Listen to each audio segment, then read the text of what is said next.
Bonjour à toutes, bonjour à tous. Je vous retrouve donc pour la vidéo de la semaine et également la première de l'année. C'est pourquoi je vous présente tout d'abord mes meilleurs vœux pour cette année. Que pouvons-nous souhaiter pour 2021?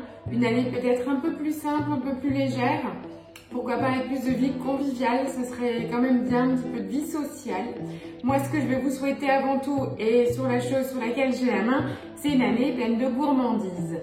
Voilà, donc aujourd'hui, je vous retrouve tout simplement pour vous montrer comment on fait notre galette des rois maison. En particulier, la pâte feuilletée, le chiquetage et le montage rapide d'une galette des rois. Alors chez nous, on n'est pas très fan de la galette des rois à la crème d'amande, c'est pourquoi j'ai prévu en fait une compote de pommes au caramel au beurre salé pour faire la galette pomme caramel beurre salé. C'est un petit peu plus gourmand, mais ça se passe très très bien. Voilà, donc n'oubliez pas avant de faire le montage de votre galette de préparer votre couronne, mais aussi les petites fèves. Laissez-les à disposition quand vous étalez votre pâte parce qu'à coup sûr, vous pouvez être certaine de les oublier. Je vous ai préparé le mini Thermomix et une petite toque de chef puisque chez nous, il y a 2 couronnes pour qu'il n'y ait pas de jaloux. Alors, on va commencer par la réalisation de la pâte feuilletée. Donc pour pouvoir faire en fait votre galette des rois, il faut suffisamment de pâte pour faire 2 disques. Donc pour cela, il nous faudra 300 g de farine. Et là où tout est important, c'est le beurre. Il me faut 300 g de beurre congelé. Donc là, il faut vraiment avoir le beurre au congélateur, il faut y penser. Et je mets également en fait 150 g d'eau. Je vais mélanger pendant 15 secondes à la vitesse 6. Et voilà, au bout de 15 secondes, vous voyez, on a un effet vraiment crumble, c'est exactement l'effet recherché. Donc je vais vous montrer, je transvase la totalité de ma pâte sur mon plan de travail. Vous avez vu, il reste quasiment plus rien. Et je racle le tout très rapidement, le but étant de travailler rapidement notre pâte. Pourquoi on a du beurre congelé? Puisque dans la pâte feuilletée traditionnelle, normalement c'est au tourage de la pâte où on intègre le beurre. Nous, on le fait directement à la base et donc on a besoin de quelque chose de très froid. Donc là, je vais rassembler le tout pour faire donc une pâte très rapidement, une boule. Voilà. Je vais fleurer mon plan de travail, donc très légèrement. Voilà, maintenant je vais étaler ma pâte. Donc, je ne sais pas si vous allez pouvoir apercevoir vraiment les petits morceaux de beurre intégrés dans la pâte. C'est vraiment l'effet voulu pour avoir le côté feuilleté. Puisque là, je vais vous montrer le pliage escargot. Vous avez déjà fait une vidéo là-dessus, mais on va la revoir. Ça ne peut que être plus pratique. Voilà, je farine. Je vais étaler rapidement ma pâte. Voilà, là j'ai rapidement étalé ma pâte et maintenant je vais la rouler sur elle-même. Donc là j'ai mon boudin et qu'est-ce que j'en fais? Je le roule sur lui-même comme un escargot. Et voilà, j'ai mon escargot de pâte feuilletée. Maintenant, l'essentiel c'est de le mettre au repos pendant une demi-heure pour que la pâte soit bien froide avant de pouvoir étaler et d'en retirer 2 disques. Voilà, donc maintenant, une fois que vous avez votre bel escargot de pâte feuilletée, au repos, une demi-heure, et on se retrouve pour l'étape finale. Vous verrez, une galette des rois, c'est vraiment un jeu d'enfant. Voilà, 30 minutes de pause et on revient.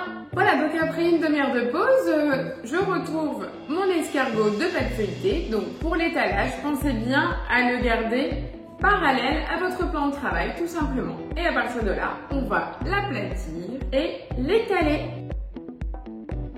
Donc juste à cette étape-là, je vais le couper en 2, visuellement parlant, hein, juste pour pouvoir réaliser mes 2 disques et surtout pour qu'on voie le côté feuilleté, les différents étages. Donc je mets ça de côté et je vais donc étaler ma première moitié.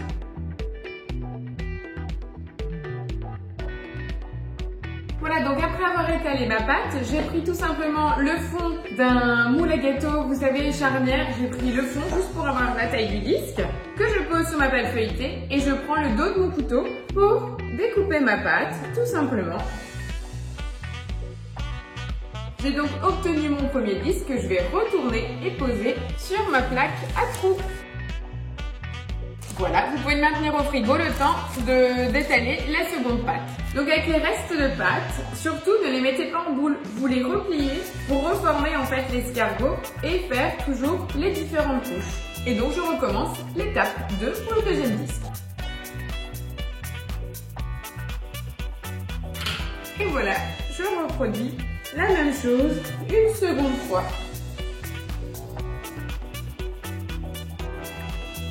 Voilà, donc mon premier disque est parfait. On voit bien les petites traces de beurre incrustées, c'est tout ce qu'il nous fait. Je vais maintenant répartir ma compote pomme caramel au beurre salé. Donc je l'ai déjà faite au préalable, donc c'est tout simplement 500 g de pommes que j'ai cuit pendant 20 minutes à 100 degrés vitesse 1 au Thermomix. Puis à la fin de cuisson, j'ai rajouté 80 g de caramel au beurre salé et j'ai mixé 30 secondes à la vitesse 6. Donc le principe d'utiliser la compote au beurre salé, il faut qu'elle soit bien froide.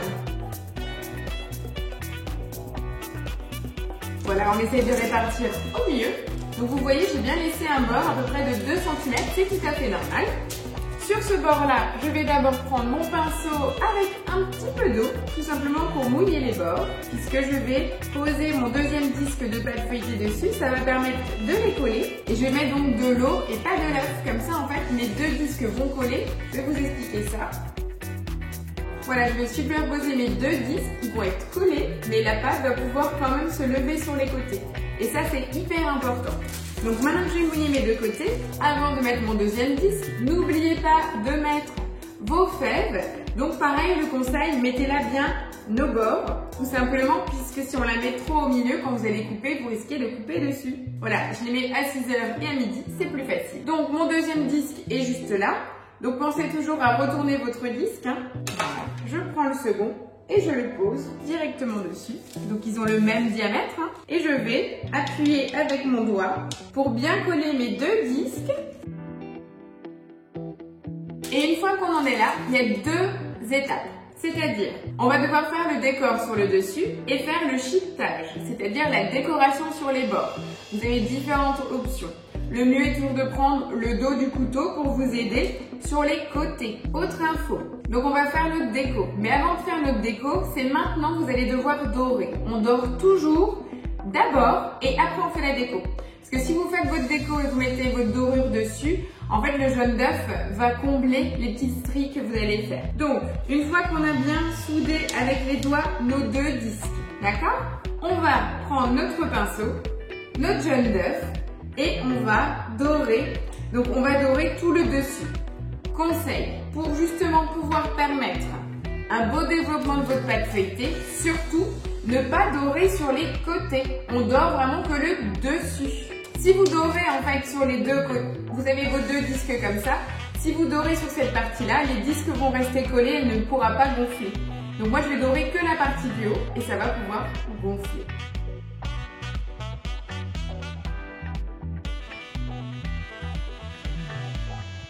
Après sur le dessus, vous pouvez faire ce que vous voulez, vous pouvez faire des simples carreaux, vous pouvez faire des tris. Voilà, regardez mon chiquetage tout simplement avec le dos du couteau. Et pareil, avec le dos du couteau, je vais faire mes petites décorations. Voilà, ma galette est prête. Voilà, tout simplement. Donc maintenant, il n'y a plus de travail. Par contre, un autre dernier conseil. Pour avoir une magnifique galette, vous avez votre feuilletage qui va vraiment gonfler et feuilleter. Le choc thermique, c'est l'idéal. Donc là, maintenant que votre galette est prête, vous la remettez une petite demi-heure au frigo pour bien refaire tomber le tout en température. Et d'ici une demi-heure, vous chauffez bien votre four en chaleur tournante à 180 degrés et vous la sortez du frigo et vous la plongez dans votre four. Donc moi, je vous retrouve pour le résultat final. Donc là, je la mets au frigo, puis je vais la mettre au four à 180 degrés pendant une petite demi-heure pour surveiller, d'accord? Et je vais vous montrer le résultat juste avant la dégustation.